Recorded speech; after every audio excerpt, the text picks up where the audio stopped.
Permettez que l'on aille dans les gorges de l'Ardèche, priorité au direct sur BFM TV avec l'information que l'on a prise il y a moins d'une demi-heure maintenant. C'est la mort d'Éric Establi, le spéléologue disparu depuis une semaine maintenant. Virginie, est-ce qu'on connaît précisément les circonstances du décès du spéléologue ? Écoutez, on ne sait pas encore beaucoup de choses. Simplement, il y a une vingtaine de minutes, le sous-préfet Jean Rampon et le responsable coordinateur des secours, Éric Zipper, sont venus nous annoncer l'information, les larmes aux yeux. C'était très tendu comme ambiance. Et ils nous ont simplement dit qu'Éric Establi avait été retrouvé mort, noyé à 70 mètres après l'éboulis, donc à l'intérieur de la grotte. Ce sont les deux plongeurs britanniques qui ont retrouvé le corps.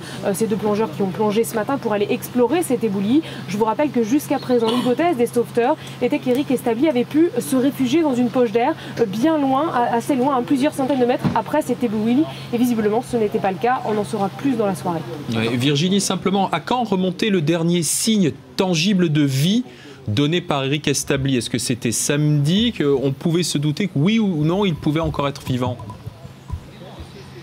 Écoutez, samedi, c'est évidemment, on a entendu, les spéléologues ont entendu ces signes de vie. C'était des bruits tapés sur visiblement une bouteille d'oxygène. Il leur a semblé qu'Éric Establi leur répondait. On a aussi retrouvé sa bouteille d'oxygène à l'endroit où avait été retrouvé le scooter nautique. Mais ce n'était que des présomptions, des faisceaux de preuves. Et finalement, il n'y a jamais eu de certitude. C'était aujourd'hui qu'on devait savoir précisément qu'en était-il d'Éric Establi. Les plongeurs devaient passer cet éboulis pour retrouver Éric Establi et c'est ce qu'ils ont fait, mais malheureusement il était déjà mort. Un mot quand même sur ce spéléologue, c'était un as dans sa spécialité, il n'était pas parti comme ça.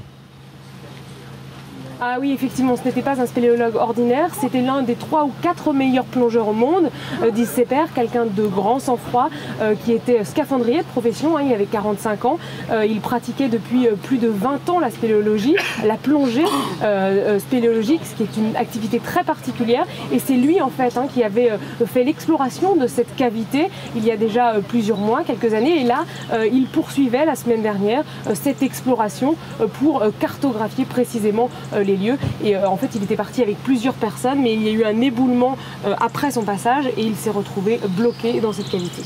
Oui, Virginie Goubier, simplement une chose. Au départ, on nous disait que l'opération des deux plongeurs britanniques avait échoué pour des questions de recycleurs. Est-ce qu'on peut imaginer qu'en fait, ils aient trouvé le corps du noyé et qu'on ait tenu peut-être l'information, on n'ait pas tenu les journalistes au courant, le temps peut-être de prévenir la famille? Effectivement, on peut imaginer ça, puisque c'était à peu près une demi-heure, une heure avant. On nous a dit que les plongeurs étaient en palier de décompression, donc les plongeurs n'étaient pas sortis. Ils faisaient un palier de décompression, donc finalement les spéléologues et les sauveteurs n'avaient pas vraiment d'informations. Simplement, ils supposaient que l'un d'entre eux avait eu un problème technique sur son recycleur, puisque l'un des deux recycleurs ne marchait pas bien. Alors ça, ce sont les informations qu'on nous a données, mais effectivement, peut-être que les sauveteurs ont pris la peine de prévenir la famille avant de nous donner cette information.